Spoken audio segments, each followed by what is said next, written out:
اسے بھی اسی کا خطرہ ہے کہ بنی اسرائیل وہی ہے کہ فرعون کو پتا تھا کہ موسیٰ آنے والا ہے، ان کو بھی پتا ہے کہ وہ آنے والا ہے، پوری طاقت لگا رہے ہیں، پیسہ، دولت، فریب، خریداریاں، مسلمانوں کو خرید لو، یہ خرید لو، وہ طاقت، یہ کچھ نہیں ہو سکتا۔ جہاں 6 مہینے کا بچہ وقت کے یزید کا نقاب کھینچ لے، وہاں تم ہمیں ڈراؤ گے؟ ہم تو پیدا ہی شہادت کے لیے ہوئے۔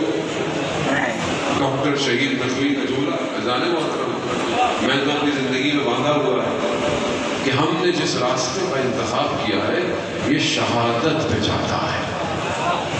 تو ایسے بھی سید الشہداء فرماتے ہیں، بچپن سے سن رہے ہیں کہ پروردگار بستر میں مرنے سے بہتر ہے تیرے راستے پر تلواروں سے بدن کے ٹکڑے ہو جائیں۔ شہادت ہے، خدا کو چند قطرے پسند ہے، اس میں سے ایک قطرہ شہید کے خون کا ہے۔ تو راضی ہے، بدن کٹ جائے کوئی فرق نہیں پڑتا۔ نظام امام کی پہچان، من لم یعرف امام زمانے کی ماتا بھی جاہل، جو اپنے زمانے کے امام کی معرفت حاصل نہ کرے وہ جہالت کی موت مرا ہے۔ امام کی دشمن عقلوں کو معروف کر رہا ہے۔ میں واپس اپنی گفتگو کی طرف، دشمن کا کام کیا ہے؟ عقلوں کو خاموش کرنا، کہا کہ یہ سوچنے سمجھنے کی صلاحیت جو کچھ آج معاشرے میں ہو رہا ہے، نشہ معاشرے میں عام ہے، بے حیائی برائی معاشرے میں، mobile, social media, T V, ڈرامے، کیا کر رہے ہیں؟ قرآن پڑھا رہے ہیں، اور پھر شہوت عقل کو خاموش کر دیتی ہے، بجھا دیتی ہے، جانور بنا دیتی ہے۔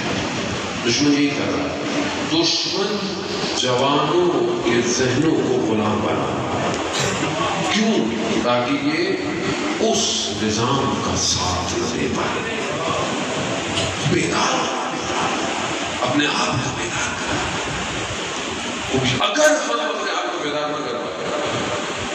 استاد حرم بنا بڑے عارف تھے، ابھی آقا نے شہید عالم شمی کی برسی کا اعلان کیا، بیان ان کی عالم تاریخ میں کتابوں میں بیان ہوتا ہے کہ شہید عالم شمی رضوان اللہ تعالیٰ علیہ جب بھی کوئی کام کرنا چاہتے تھے تو آقا حرم بنا کو فون کر کے سہارا کرتے تھے۔ ایسی شخصیت وہ بیان کرتے ہیں کہ ان کا کوئی دوست تھا شہریار، اور وہ تہران کے قریب شہر تھا، کرج وہاں رہتا تھا۔ وہ زیارت کر مشہد مقدس گیا، مولا امام رضا علیہ السلام کی زیارت،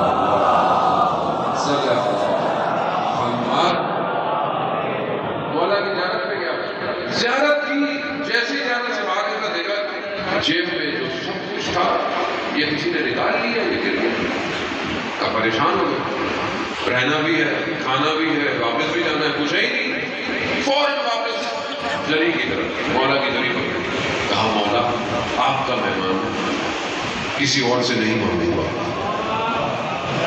میرے سارے پیسے چلے میں کسی اور سے مانگوں گا۔